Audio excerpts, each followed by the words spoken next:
Welcome to Future Dragon Rocket. I am not Ryan Reynolds. So this is going to be my episode 4 review video of Secret Invasion on Disney+.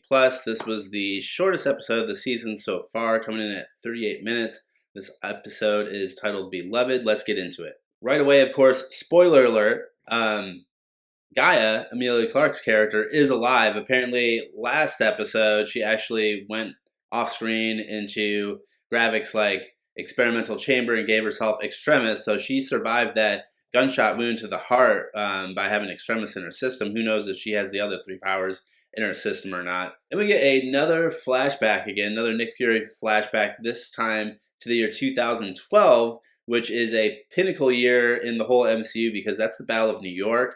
That's when the Avengers fought and saved New York and really the whole world from Loki and alien invasion. But this is actually a flashback to 2012 in Paris, not New York, with Fury and his wife Vara.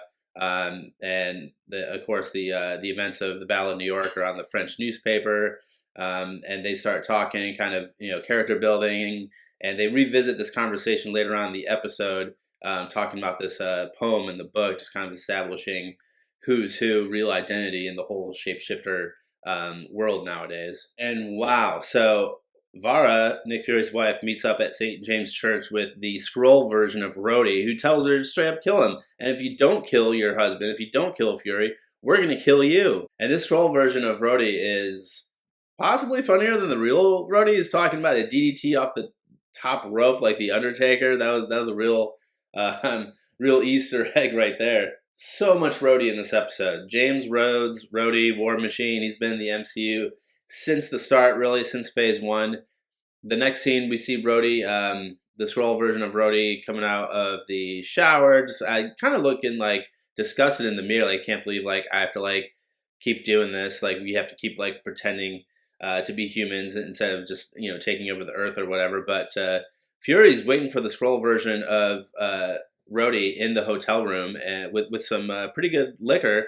And apparently this liquor is a tracking device, liquid tracking device of all things. And Fury knows that Rhodey is a Skrull, and Fury's asking him to give him his government job back. And Skrull Rhodey refuses. And so I don't know what Fury's getting at. I mean, Fury's constantly got to try to undo Gravik and his whole operation and prevent these terrorist attacks, and he's sitting here across the table from a known enemy Skrull, taking the face of one of his friends and colleagues, and he's not doing anything. That part I didn't really understand or because you should have taken this guy out. I don't know why you didn't do that, but the Skrull version of Rhodey is then blackmailing Fury with a fake video. This is Gravik as Fury in Moscow on video killing Maria Hill, and Skrull Rhodey is going to blackmail him. So Fury just doesn't do anything, and which ends up possibly in the next scene getting Talos killed. The whole presidential caravan is then attacked by Gravik. The president's codename is Citadel, so the Skrull version of Rhodey lets Gravik know, hey, Citadel is in car number 4.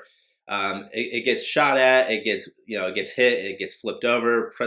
U.S. President Ritson is unconscious, hanging upside down inside the car by his seatbelt. They're trying to get him out. Talos is apparently strong enough, just maybe 6-7 attempts punched through the car window to get the U.S. President Ritson out. And we see the cool shot from the trailer. We see Gravik use the Groot powers with his arm to reach out and get one of his enemy combats out on the street. So that was really cool to finally see, because we saw that shot in the trailer, 10 months ago? One of Gravik's men gets Talos shot in the shoulder. Talos is still okay, apparently, but he's not going to make it. And Fury's carrying President Ritson back to the car, trying to get him away from the scene, trying to save him. And then we see behind them someone else, just a soldier is carrying Talos to the car. And Fury knows right away that this is a Skrull. This is not just some random UK or US soldier. That's a Skrull. He's telling him to drop Talos, drop him, set him down. And turns out it's Gravik. Fury shoots Gravik in the face, right in the face. But Gravik's got Extremis, and his Extremis works so well that it just heals his head wound just right away.